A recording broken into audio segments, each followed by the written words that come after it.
Hello, everyone. How are you doing on this fine day? I hope you are looking after yourselves.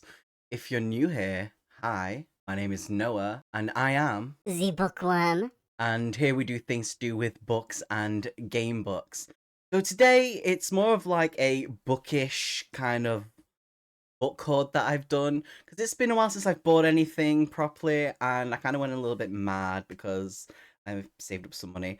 But let's just go into it. So these are the bookish things that I've bought. So first things first. So I bought a bunch of these things to just kind of tag in books, and I don't know why because I'm colorblind. So I can't. The only things I can see is the blue color, and I don't know why I kind of bought everything with. I don't know what the other colors are basically, but it'll be fine. The other thing I've got is actually different sizes of the where you can put them in books because they're clear. So you can kind of highlight and then write in the books. I kind of wanted to try it out maybe and see how things go. So, we've got different sizes so I can kind of like scribble shit down where I need to instead of wasting more paper than I should probably do by writing the same thing in different ways over and over again. So maybe I could make some notes with these, try them out. If they don't work for me, then they don't work, and I'll probably hand them off to Ven or something. The next thing is books. So I'm gonna do this book first because it's the only one of its kind, which is a solo horror journaling RPG, and it's called Anomalies. Things are showing backwards on here, and I don't know why. Um, but it basically says Anomalies, a solo journaling RPG of horror and revelation. Unravel reality, one journal entry at a time. Anomalies. Oh my god. Someone get a nurse, she's having a stroke. Anomal- Anomalies is a solo journaling RPG where your decisions write the story. Explore a world where the everyday unravels. Confronting unsettling situations and transforming your life into a series of enigmas. Your journal is the game. Every entry, reflection, and detail becomes part of the world, crafting a unique narrative. Why am I struggling so much? Where you control how deep you delve into the unknown. Write or audio record. Choice is yours. I thought it looked really good. It's 133 pages of cool little ideas, and I thought we could have a little go of it at some point because obviously I'm also about the game books, so we're gonna try this out. It should be cool. We'll have a go of it. Now we're going on to the actual books. Various books in no specific order. The first one is Maggie's Grave by David Sodergren. I'll also post a picture as well. I don't know why I was going to be like the small Scottish town of I can't even pronounce this. So the small Scottish town of Achmullen, this word down below, is dead and has been for years. It sits in the shadow of a mountain, forgotten and atrophy. Oh my god, whatever.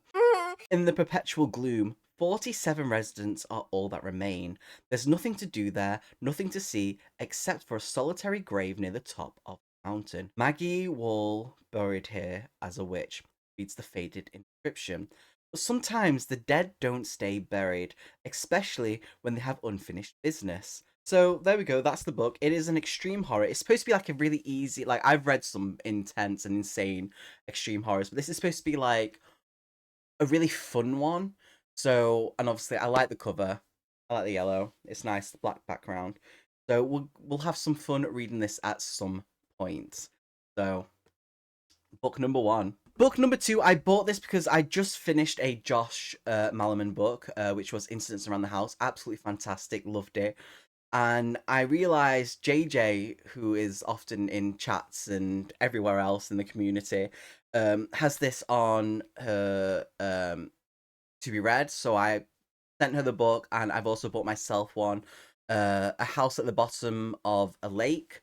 I thought it'd be interesting. Maybe we could read it together. If not, that's fine. That's cool. I'm still gonna read it either way. So this one says, at 17 years old, James and Amelia can feel the rest of their lives beginning. They have this summer and this summer alone to experience the extraordinary, but they don't expect to find it in a house at the bottom of a lake. The house is cold and dark, but it's also their own. As the teens swim deeper into it while falling deeper in love, the house seems to be theirs for the taking. But just because the house is empty doesn't mean nobody's home. It sounds good, sounds kind of like it's kind of got a Lovecraftian feel to it. I'm excited to read this. So, book number 2. This one was a recommendation by someone who recommended it. God, last year, unfortunately, it's taken me quite a while to get to it. And this is book 1 of 3, and it's Parasite by Mira Grant. This one says, a decade in the future, humanity thrives in the absence of disease. We owe our good health to a humble parasite, the intestinal bodyguard, protects us from illness, boosts our immune system, even secretes designer drugs. Now, almost everyone has a symbiogen parasite living within them. These creatures are getting restless. They want their own lives and will do anything to get them. And it sounded interesting, and they really did enjoy reading the book. So I thought, you know what? They recommended it. I said I would do it. Sorry, it's a bit late, but we've got the book, and we'll read it at some point. It's a bit of a chunk. It's 502 pages to be read. So decent size. I'm excited. It's a trilogy. We'll see how that goes. So book number 3. This one shocked Sven that I actually bought this. And it is Chlorine by Jade Song. This is where I'm going to butcher words again because apparently that's all I'm good at. So, Ren Yu is a swimmer. Her daily life starts and ends with the pool. Her teammates are her only friends. Her coach, her guiding light. Intimacy is shared in locker room cubicles, best measured in personal bests. But this is the world of humans, of those confined to land. Ren grew up on stories of the creatures of the deep, of a creature dangerous, powerful, liberated. Creature that she has always longed to become, a mermaid. Ren dreams of the scent of chlorine, the feel of it on her skin. She aches to be in the water, and she will do anything she can to make a life in the freedom of its depths. No matter the pain, no matter what anyone thinks, no matter how much blood she has to spill.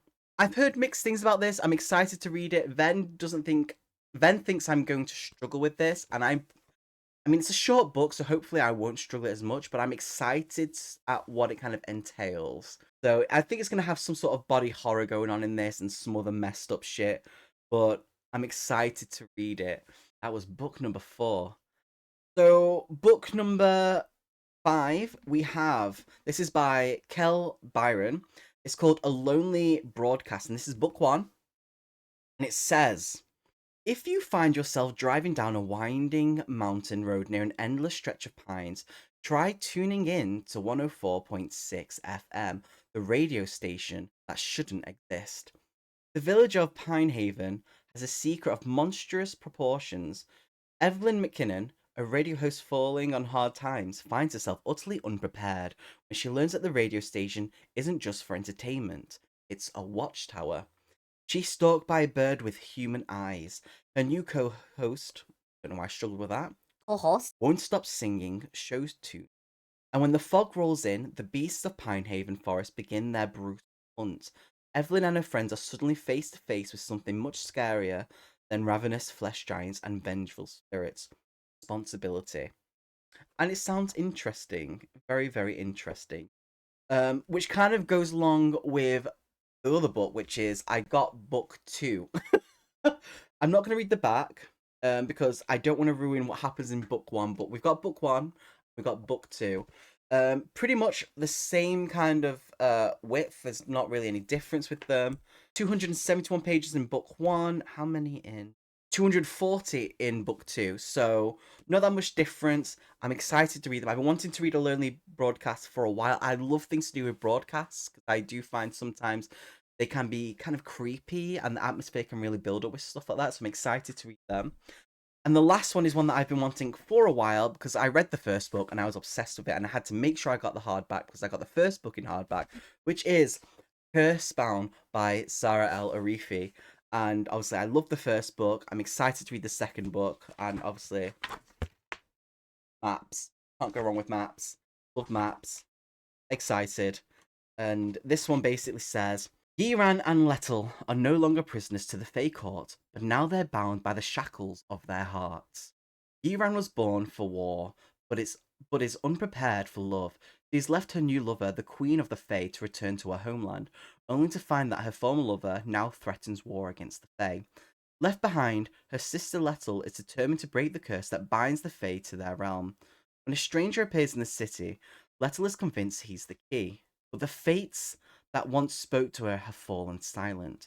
Can Lettel and Euron discover the secret behind the curse and unite those two worlds before they destroy each other? I'm excited because this is going to be a trilogy, so there is going to be a third book, and obviously the covers are beautiful.